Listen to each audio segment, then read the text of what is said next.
Oi pessoal, boa tarde. Meu nome é André Biernat, eu sou repórter da revista Saúde, da Editora Abril, e hoje a gente está aqui fora do nosso estúdio, da nossa redação. Viemos aqui até a clínica do Dr. Arthur Guerra. O Dr. Arthur Guerra ele é psiquiatra, especialista em dependência química, e ele é do CISA, do Centro de Informações sobre Saúde e Álcool. Nosso tema é justamente isso, a gente vai falar um pouco sobre a relação entre álcool, o excesso de consumo de álcool com saúde. E aí atrás das câmeras, só para situar vocês, está a Thaís Manarini, nossa editora. Ela vai ficar de olho nas perguntas que vocês mandarem. Eu também estou aqui com o celular acompanhando tudo que vocês comentarem e vou repassando aqui as perguntas para o Dr. Arthur. Dr. Arthur, primeiro, obrigado pelo tempo do senhor. É um prazer estar aqui com o senhor para a gente discutir esse tema tão importante. André, é um prazer para mim poder falar com você, com a Thaís, com os nossos ouvintes e podermos divulgar um pouco mais esse tema tão importante que é saúde e álcool. Perfeito. Então, para começar, a gente tem essa questão, pessoas que bebem demais, alcoólatra. Qual que é a definição? Existe um limite, uma diferenciação entre o consumo de álcool excessivo e a pessoa que, enfim, já tem uma doença ou excesso quando é um problema de saúde? André, pergunta bem interessante a sua, né? Nós não temos uma métrica, nós não temos um número, nós não temos uma fotografia que fala, até esse momento essa pessoa é uma usuária moderada de álcool, a partir de agora ela ficou um dependente de álcool, ficou um alcoolista, um alcoólico. Nós não temos isso. O que nós sabemos é o seguinte, que independente da frequência, de quanto que a pessoa bebe, quantas vezes, né? E independente da quantidade que a pessoa beba, se ela bebe e tem um prejuízo para ela, ou para os familiares, ou para os amigos, pronto, ela tem um problema com álcool. Ela pode até beber todo dia, uma quantidade pequena, dentro de uma dieta, dentro de exercícios. E esse consumo diário, que acontece muitas vezes nos países mediterrâneos, né, na Itália, na França, em Portugal, na Espanha, esse consumo diário não é um quadro de dependência do álcool. Tá. Então a gente não consegue falar, até essa quantidade a pessoa é dependente, até essa quantidade a pessoa não é dependente. Nós não temos isso. Tem gente que bebe poucas vezes, mas cada vez que bebe já tem um episódio, desfecho, André, bastante negativo. Tem gente que bebe todo dia e não tem esse episódio. Perfeito. Então, quando a gente fala de alcoolismo, que problemas que ele traz quando a gente pensa no indivíduo, na família dele e na sociedade? O primeiro problema mais evidente é que a pessoa deixa de consumir álcool de forma moderada, de forma social, digamos assim, e passa a consumir álcool de forma patológica. Ela bebe e ela tem uma coisa chamada perda do controle. Ela fala assim, olha, eu vou para uma festa, hoje eu vou beber uma taça de vinho. De repente ela está bebendo 2, 3, 4, 5, ela perde o controle. Eu vou beber uma dose de uísque, não sabe mais quanto está bebendo. Eu vou beber 2 cervejas, não sabe mais quanto está bebendo. Essa perda do controle, e todo mundo percebe, né? Então tem alguma coisa que não está correta. Não precisa ser médico para fazer esse diagnóstico. Além disso, né? Essa perda do controle, muitas vezes, ela vem com uma característica, André, com uma negação. Não é que a pessoa fala, tá bom, estou bebendo a mais, eu admito. Não, doutor Arthur, eu não bebo a mais. Eu não sou um alcoólatra, eles falam. Porque aí vem uma onipotência junto, uma sensação de controle. Porque eu paro de beber quantas vezes eu quiser. Mas sua família está dizendo que você não consegue parar de beber? Aí vem a projeção. Eu bebo porque ela é muito chata, porque a minha esposa é muito chata. Eu bebo porque o país está com um PIB negativo, ou sei lá, eu bebo porque tem uma indefinição política, eu não sei quem vai ser o próximo presidente, por isso que é essa a razão que eu bebo. São todas desculpas muito frágeis, né? Então, essa situação onde a pessoa bebe, perde o controle e fica com uma alteração que causa mal para ela ou para quem está no entorno dela, a gente dá o nome de dependência do álcool. Perfeito. Doutor, e a gente está às portas, do carnaval, a festa popular, que a gente vê até pelas estatísticas, por exemplo, acidentes de trânsito aumentam 30% e até 50% dos acidentes, das ocorrências no trânsito estão relacionados ao abuso de álcool.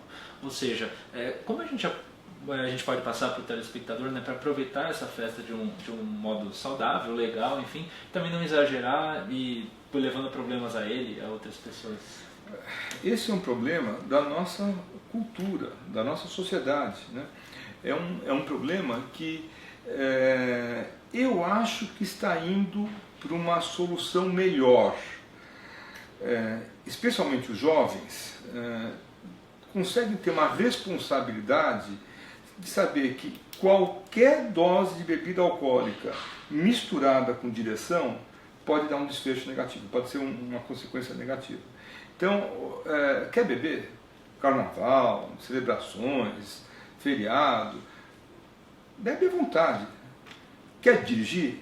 Dirige à vontade, mas beber em direção em nenhuma quantidade combina, em nenhuma quantidade. Quando eu falo beba à vontade, André, eu sou médico, não estou falando que as pessoas devem beber à vontade, né? Porque de repente alguém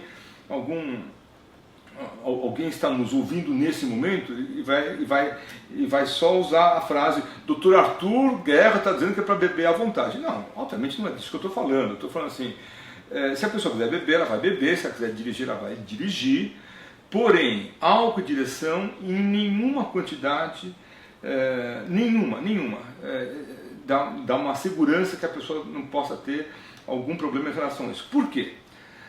Ainda que algumas pessoas possam beber uma taça de vinho, um copo de cerveja, possam beber uma dose de uísque e dirigir o carro de forma, não vou dizer segura, mas sem ter problemas, digamos assim, muitas pessoas não conseguem ter essa habilidade. Então, a gente passa uma régua por baixo, a gente não sabe se aquela pessoa que está consumindo uma dose moderada de álcool vai ter um controle na hora de dirigir o carro ou não. A gente acha que é melhor ninguém beber. No bafômetro, se der um gole de álcool, já vai acusar o bafômetro, pronto. A pessoa vai ser multada, R$3.000, vai ter a carta apreendida. O limite tem que ser zero. Doutora, a Natália Raguiante mandou aqui uma pergunta para o senhor. Ela diz, as mulheres são mais suscetíveis ao efeito do álcool? É verdade o que a Natália fala. As mulheres, elas têm, em geral, menos enzimas no fígado que metabolizam álcool. Então, a mesma quantidade de álcool acaba dando um efeito maior. As mulheres, em geral, André, têm uma área corpórea onde circula o álcool menor do que os homens. Os homens são mais, em geral, são maiores ou são mais encorpados, digamos assim. E a mulher, ela tem uma certa, às vezes, não tem a mesma facilidade que os meninos têm, estou falando meninos em relação a meninas, para ter o consumo de álcool, às vezes, exagerado. O consumo de álcool, por menor de idade, é totalmente inaceitável, por meninos ou por meninas, né? Mas existem grupos onde acabam tendo esse consumo de álcool por menores ou por jovens de 18 anos. Os meninos, quando usam álcool em comum, em geral têm um pouco mais de segurança do que as meninas quando usam álcool em comum. As meninas, elas usam álcool em comum e essa menina que fica alcoolizada, muitas vezes as outras amigas não ajudam. Ela fica uma presa, André, fácil de alguns rapazes que vão lá e abusam, tentam um relacionamento sexual sem ser consensual, às vezes uma gravidez indesejada. Então, menina com uso de álcool é sempre um problema. Menino também, mas a menina é mais grave ainda. Perfeito. Então, e como fica essa distribuição, pensando em alcoolismo, entre os sexos? Ela é igual, é mais homem que mulher? Olha, quando eu comecei nesse campo, há mais ou menos quase 40 anos atrás, era 14 homens para uma mulher com dependência do álcool. Hoje nós temos que o índice é mais ou menos de 4 homens para cada mulher. As mulheres, elas têm bebido mais, as mulheres têm bebido mais cedo. Isso faz parte também de uma situação social dessas mulheres que muitas vezes tem que trabalhar, tem que tomar conta da casa, ficam preocupadas aí com o peso, com o rosto, com o cabelo, com as unhas, com a educação dos filhos, com a saúde.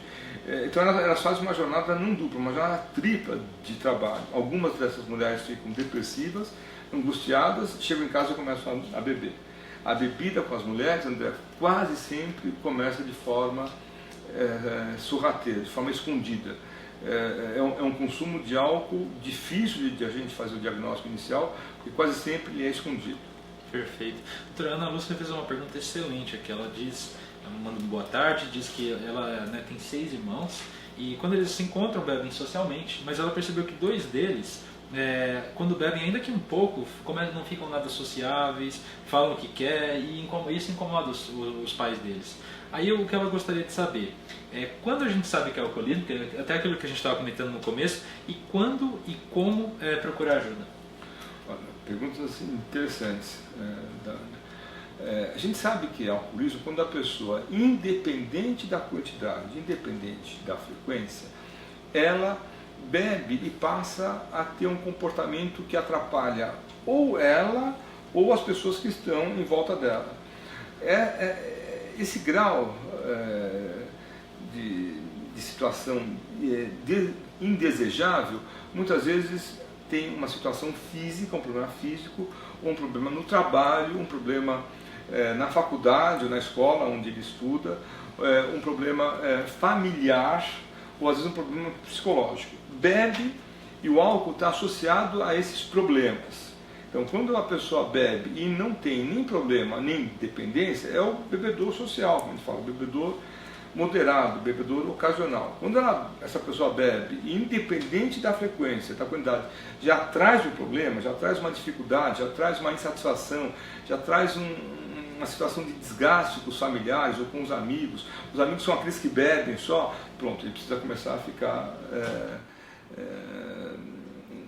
atento para ver se essa pessoa já não está entrando num quadro de dependência do álcool. Perfeito. E aí, feita essa diferenciação, né, doutor, da pessoa que bebe socialmente, daquela que há algum prejuízo para a vida dela ou, né, de alguém próximo, onde que essa pessoa pode procurar ajuda? A que médico, que profissional ela recorre? Olha, existem vários grupos de ajuda, existem vários sistemas. No nosso sistema, no país, no SUS, Sistema Único de Saúde, existe um órgão chamado CAPS, Centro de Atenção Psicossocial, que tem vários municípios e tem todos os estados do Brasil. E tem um CAPS chamado Centro de Atenção Psicossocial AD de álcool e drogas, que oferece um tratamento multidisciplinar, gratuito e muitas vezes é um tratamento bom, um tratamento muito bom, né? Eu acho que as pessoas poderiam procurar um tipo de tratamento desse tipo, assim, né? Existe um outro grupo, são os grupos de mútua ajuda, como os alcoólicos anônimos, várias cidades do Brasil, vários municípios. É um grupo anônimo, é um grupo onde a pessoa não tem que pagar nada, a pessoa não precisa nem se identificar, e ela vai dividir a experiência dela, ela vai ouvir uma outra pessoa que também tem esse problema, e a luta vai ser só pelo dia de hoje. A pessoa passa hoje pensando em evitar o próximo gole, né? Existem vários profissionais de outras áreas, os enfermeiros são treinados para isso, assistente social, psicólogos, médicos, os médicos generalistas, o clínico geral, o pediatra sabe também avaliar essa situação com as crianças, o ginecologista, o obstetra com a mãe que bebe álcool na gravidez. Então, o álcool é como se fosse uma nuvem de pólen que fica distribuído bem uniformemente em toda a sociedade. Nos casos mais graves ainda, existem médicos especializados em dependência química. Mas eu guardaria isso aí para aqueles casos que não tiveram sucesso algum. Acho muito mais prático o médico de família, o médico clínico, o médico da confiança, a psicóloga que já cuida daquele jovem, daquele senhor, daquela senhora, o enfermeiro que às vezes está no hospital, está no ambulatório e consegue fazer o diagnóstico. Essas pessoas são muito úteis para que a gente possa cuidar de pessoas que têm dependência do álcool. Perfeito. Doutor, o Gilson Araújo, ele diz que ele é portador de psoríase há 18 anos e ele pergunta se o álcool afetaria o quadro dele. Eu aproveito até para estender a pergunta para outras condições crônicas, não só psoríase, diabetes, artrite reumatoide. Pacientes que já têm uma doença crônica deveriam prestar ainda mais atenção no consumo de álcool? Sem a menor dúvida, porque o álcool ele não é um medicamento. Ainda que exista um estudo clássico que mostra um consumo moderado de uma dose até 2 doses de bebidas alcoólicas evitam alguns acidentes cardiovasculares, acidentes vasculares cerebrais também. O álcool não é um remédio. O álcool não pode ser usado de forma preventiva, digamos assim, né? O que a gente sabe é que o uso crônico de álcool muitas vezes acarreta um quadro de dependência, e essa dependência ela vem grudada com várias alterações do corpo todo, no pâncreas, no coração, no fígado, então, nos músculos, nos ossos, no sistema nervoso periférico, no sistema nervoso central. Quer dizer, a pessoa tem dificuldades porque o álcool acaba contaminando essas situações todas.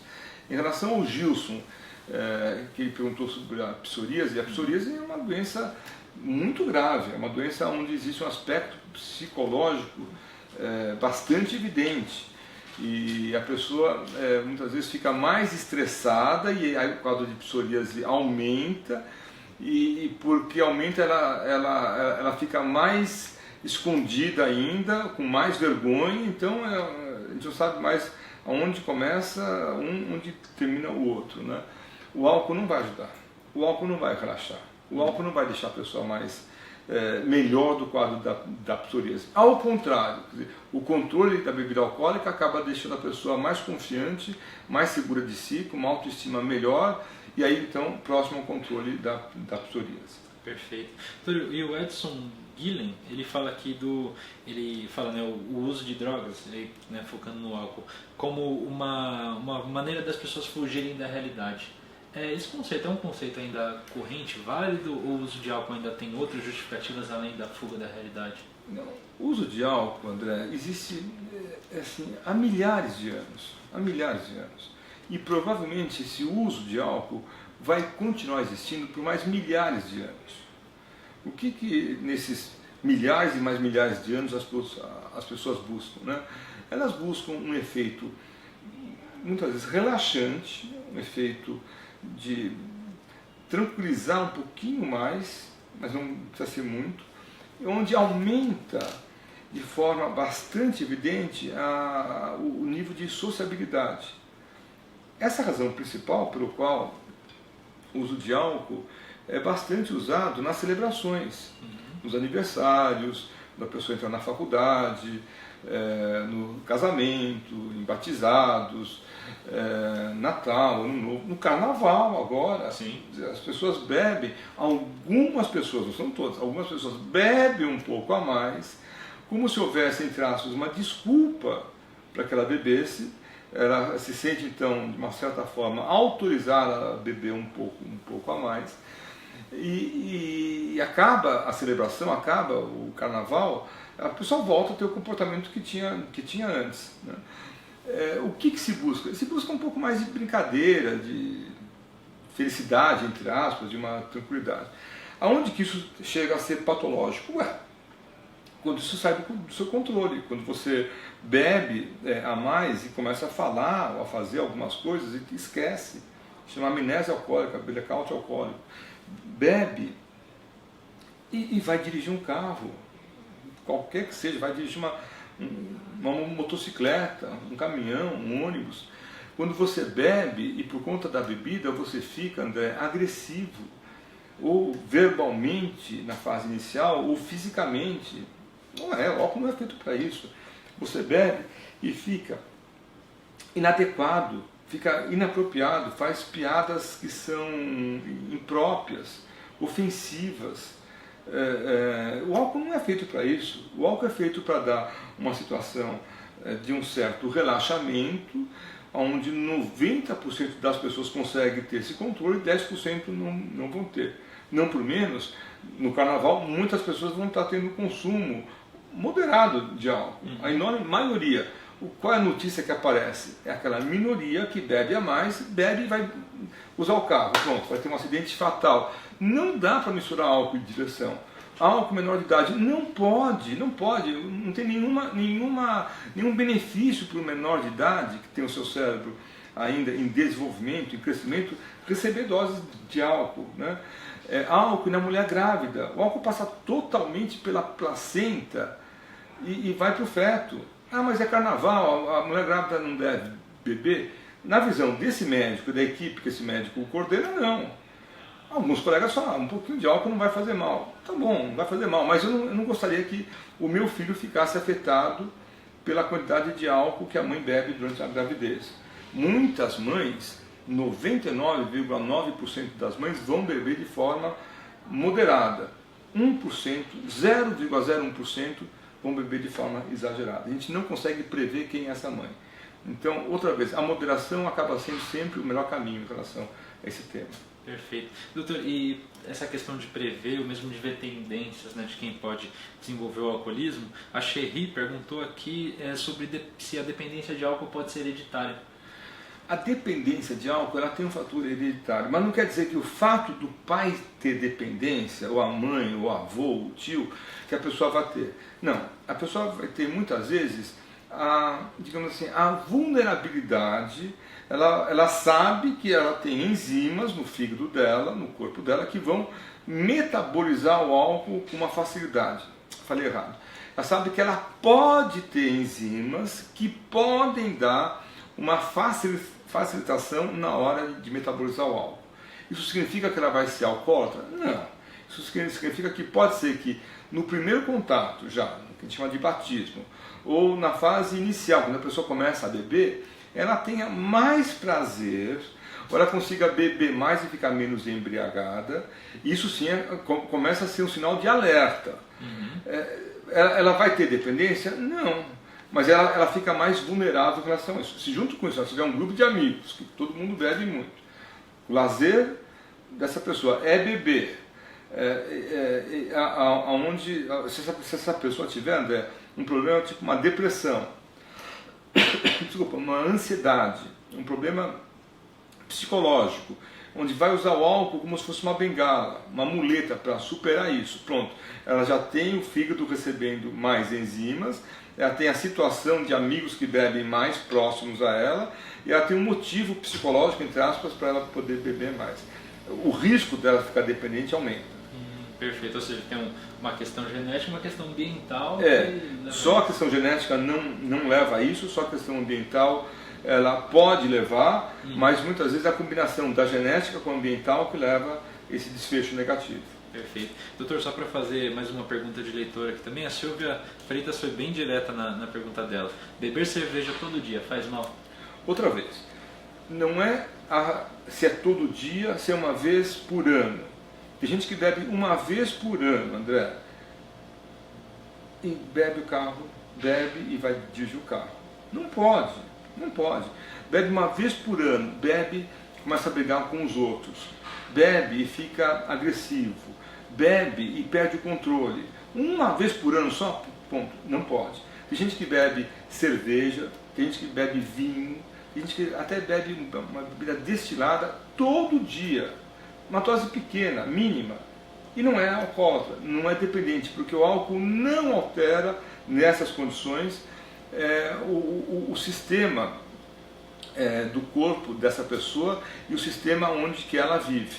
Então não é quanto que ela bebe, nem como que ela bebe, nem o tipo de bebida.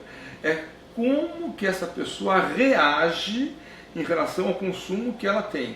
Para ela própria e para quem vive em volta dela, para os familiares, para os amigos, para os sócios, para os vizinhos.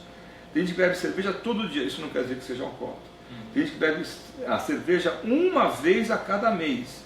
Pronto, beber uma cerveja já fica inconveniente, está no caminho de ser dependente do álcool. Perfeito. E, doutor, e a pessoa que busca, né, o profissional de saúde e é feito um diagnóstico de dependência, né, de álcool, o que está disponível de tratamento para essa pessoa? O tratamento clássico que nós temos, o tratamento universal do Brasil, é o tratamento desses Centros de Atenção Psicossocial, os CAPs AD, que tem em todos os municípios do país, né? Se não tem todos, quase todos deveriam ter um CAPS, né? E existe muitas vezes algumas clínicas especializadas em desintoxicar os pacientes. quando o paciente já tem um quadro, muitas vezes, de dependência e quer se tratar, e aí muitas vezes ele acha que a melhor conduta é ficar em abstinência, não beber nada de álcool, né? Porque algumas pessoas vão achar que conseguem beber menos. Quem tem a dependência muitas vezes não consegue beber menos. O pouco que bebe já faz beber muito, portanto a melhor saída é a abstinência, né? E nós temos profissionais espalhados por todo o Brasil que têm um estudo em cima disso, que tem uma prática em cima disso, que também podem contribuir numa hora dessas. Perfeito. Doutor, acho que eram essas as perguntas, muita gente mandando elogios, falando, agradecendo os esclarecimentos, né? O tema super relevante. E, enfim, acho que o recado que fica final aqui da nossa conversa é justamente isso, né? Se vê que o álcool está prejudicando a própria pessoa, ou, né, as pessoas que estão ao seu redor, né, que busque alguma ajuda, que vá atrás, né, que pode melhorar ali a situação. André, obrigado pela oportunidade, obrigado por vocês virem até aqui. O convite inicial era para eu ir até lá, mas a correria tem sido grande e moderação é sempre a melhor conduta para aquelas pessoas que fazem uso de álcool e muito cuidado nessa época de carnaval. Vamos beber de forma responsável para aqueles que quiserem beber e para quem não quiser beber, que não faça uso do álcool. Menor de idade não deve beber álcool, André, de forma alguma. E álcool em direção? Nunca, jamais, jamais. Obrigado pela oportunidade. Deixem o carro em casa, né? Deixem o carro em casa, outro sistema público, mas álcool em direção não combina. Perfeito. Então conversamos aqui, obrigado, doutor Arthur. Obrigado pelo tempo do senhor. Obrigado, Thaís. Obrigado a todo mundo que ficou assistindo a gente. E até a próxima entrevista ao vivo, gente. Boa tarde. Tchau, tchau.